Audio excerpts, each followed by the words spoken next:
पाकिस्तान की नुमाइंदगी करते हुए अपने दुश्मन को कुछ पैगाम देने हैं, तो उसके बाद जो तकरीर हुई, मैं समझता हूं कि उस पे पूरे इंडिया में बड़ी तारीफ होगी। और कल ये पाकिस्तानी जरीदों या टीवी में तो नहीं, लेकिन इंडिया के अखबारों और टीवी में बहुत ज्यादा चलेगी ये तकरीर। एक मिनट कादिर पटेल साहब, एक मिनट। ये तारिक फजल चौधरी साहब, JU आए, मौलाना फजल रहमान साहब जहाँ बाइकआउट कर गए हैं, और भी लोग हैं, आप देखें प्लीज, उनसे बात करें। कादिर पटेल साहब। तो सर ये कल मौजू बनी रहेंगी इंडिया में, उनके अखबारात में, उनके टीवी चैनल पर, क्योंकि इसमें आपने सारी पाकिस्तान की जो है ना वो राज बताए हैं, पाकिस्तान की सारी कमजोरियां आपने गिनवाई, और आपने ये भी कहा कि पैसे नहीं है आपके पास जंग लड़ने के लिए। आपने ये भी कहा कि पाकिस्तान के अंदरूनी हालात भी ठीक नहीं है जंग लड़ने के लिए। आप इसमें यह भी कहते रहे कि किस किस मकाम पर आप वनरेबल पोजीशन में हैं कि इंडिया आओ हमें यहां अटैक करो। अब आखिर में अगर आप बात कहें कि जी हम इसको छोड़ेंगे नहीं मोदी को, ये सब कुछ कहने के बाद कि जी बलूचिस्तान में ये है, KP में ये है, पैसे नहीं है, हमें एश्योरेंस दी जाए, सबमरीन ये है, जहाज ये है, पानी ये है, खुदा के वास्ते कभी तो कोई अकल से काम ले। आज आपके मुल्क की सलामती दांव पे है, जिम्मेदारी से काम, और जिम्मेदाराना रवैया होना चाहिए, हर निशिस्त का एक तकाजा है। और मैं समझता हूं कि फैसले करने वालों को यह सोचना चाहिए कि जो निशिस्त के काबिल हो उसको उस निशिस्त पे बिठाएं। जब आप छोटे लोगों को बड़ा ओहदा देंगे तो इसी तरह की हरकत और सकनात देखने को मिलेंगी आपको। मैं सर आऊं अपनी असल बात पे। आपने तो बड़ी मोदी एक दोबारा मिसकैलकुलेट कर गया हमें, वो माजी में भी करता रहा है। उसने मिसकैलकुलेट किया शायद इस तरह कि आज का 20 दिन पुराना पाकिस्तान या 25 दिन पुराना पाकिस्तान मसाइल का शिकार था अंदरूनी तौर पे, जिसमें सर फहरिस्त इंडस वाला मसला था। बलूचिस्तान और KP में तो प्रॉक्सी से हम लड़ रहे थे, लेकिन इंडस एक और इजाफा था। और कल जब सिक्योरिटी इदारों ने सबको मदऊ किया, सारी जमातों को दावत दी, और उन्होंने ब्रीफिंग में एक एक बात हमें बताई, तो हमने भी उनको कहा कि जनाब काउंसिल ऑफ कॉमन इंटरेस्ट के इस फैसले के बाद और इंडिया की इस बेहंगम जारहत के बाद 25 दिन पुराना पाकिस्तान और था, आज का पुराना पाकिस्तान नहीं, आज नया पाकिस्तान आपके सामने खड़ा है, जो कि चीख के कह रहा है कि हम जान दे देंगे, पाकिस्तान की सलामती पर आंच नहीं आने देंगे। हम सब इकट्ठे हैं, मोदी मिसकैलकुलेट ना करना। अगर आप समझते हो कि पाकिस्तान की फौज लाखों में है, मैं अल्फन कह सकता हूं कि इस 25 करोड़ आवाम का जज्बा जो हम देख रहे हैं, अगर हमारे बूढ़े, खवातीन, बच्चे भी निकाल दो, 5 करोड़ 10 करोड़ निकाल दो, तो फिर भी 15 से 20 करोड़ की ये फौज है। और दुनिया में किसी मुल्क के पास इतनी बड़ी फौज नहीं है जो जज्बा शहादत से सरशार हो।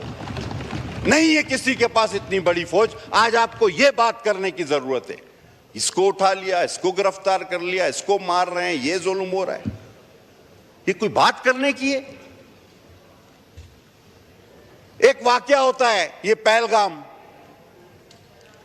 45 मिनट दूर है वहां का पुलिस स्टेशन,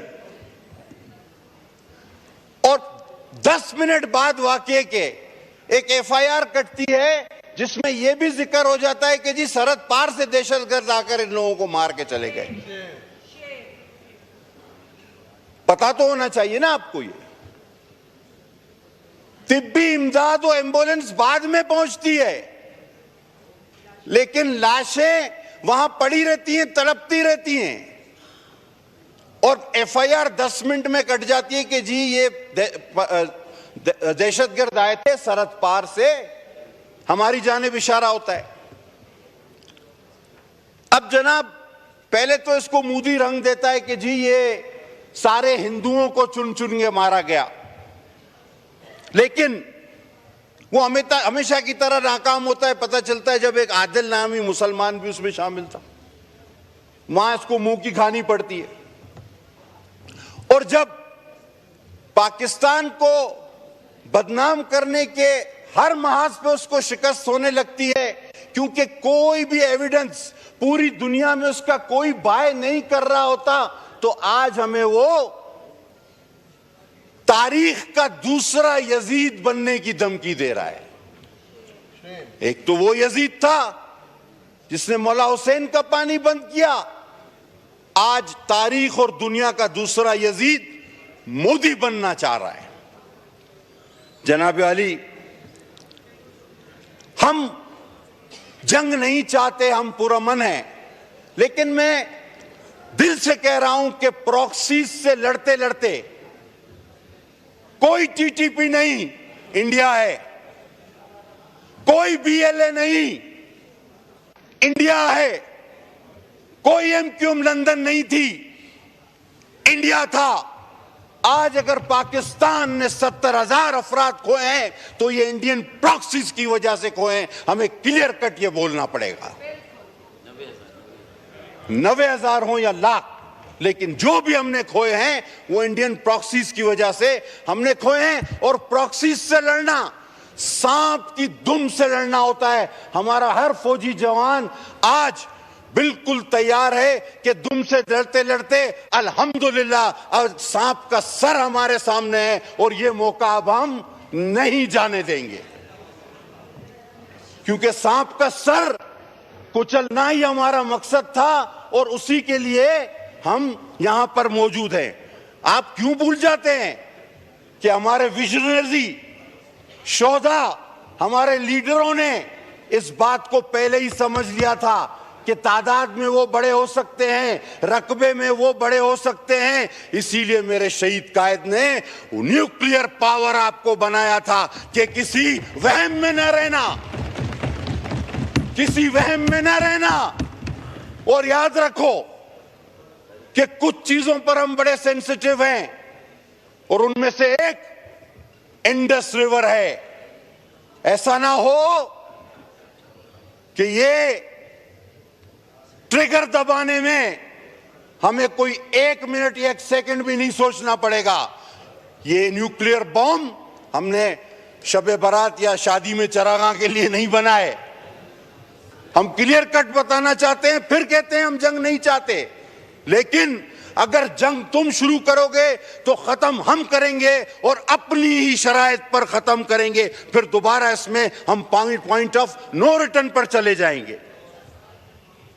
और वैसे ही जो हम जब से कश्मीर का मसला और फिर फलस्तीन में बच्चों पर, औरतों पर होते हुए जुल्म जो हम देख रहे हैं, तो जनाब हमारा माशरा, पाकिस्तान का हर फर्द, उसके दिल में गमो गुस्सा है। और मोदी क्यों चाहता है कि ये सारा गमो गुस्सा इंडिया के शहरियों पर निकले, इंडिया की फौज पर निकले? वो तो इस गुस्से को सीधी सीधी दावत दे रहा है। और मैं सुनेंगे वो लोग भी, मैं हर इंडियन शहरी को बताना चाहता हूं, वो जिसको नागरिक कहते हैं, कि तुम्हारा ये पागल वजीर आजम जो हर बार अपने सियासी मकसद के लिए कभी पुलवामा कराता है तो कभी पहलगाम कराता है, ये तुम्हें मरवाएगा, बेकार में तुम्हें मरवाएगा, सिर्फ और सिर्फ अपनी सियासी बका की खातिर। जनाब ये बुचर ऑफ गुजरात, जिसको मेरे चेयरमैन और वजीर खारजा ने सरेआम कहा कि मुशर्रफ गुजरात, तो ये कौन सी हुकूमत थी? कभी हुकूमत में रहते हुए भी किसी ने किसी पे हेड मनी लगाई?